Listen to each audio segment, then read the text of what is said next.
Radio Laser. Quoi de mieux qu'un feu de cheminée pour se raconter des histoires entre enfants et personnes âgées? C'est ce que proposait la médiathèque de Bru aux résidents de la maison de retraite des Bruyères dans le cadre du prix Chronos, avec une rencontre et une lecture à voix haute par des élèves de CM1 et CM2 de l'école Jacques Prévert de Bru.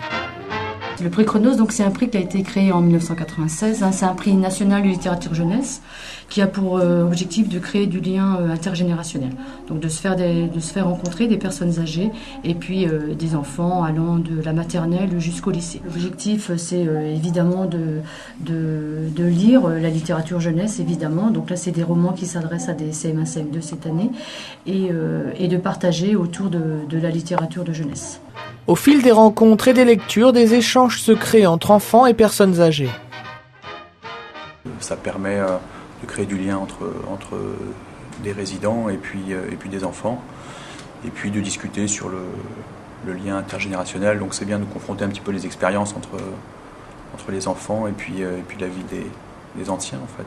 Plus qu'une simple rencontre, c'est un travail de longue durée qui se révèle très bénéfique dans l'apprentissage de la lecture pour les enfants. C'est vrai que sur le plan humain, c'est riche, très très riche. Et sur le plan de la lecture et sur le plan vraiment scolaire, ça aurait été très bénéfique pour tous les élèves. Ah ça, oui. c'est garanti. Donc, Les élèves qui lisent, ce ne sont pas forcément les meilleurs lecteurs. Et il s'avère qu'ils ont eu à travailler le passage qu'ils devaient lire et ils savaient que c'était un moment important. Et il y a 2-3 élèves, on n'a pas senti la différence du niveau de lecture parce qu'ils ont été hyper sérieux, ils ont respecté les consignes, ils l'ont beaucoup travaillé.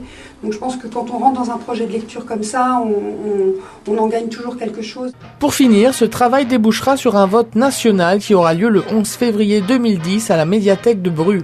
Et là, on est super content parce qu'on accueillera Bruno Paquelier. C'est l'auteur des 100 papis et qui nous fait vraiment le grand plaisir de venir à la médiathèque parce qu'on lui a écrit.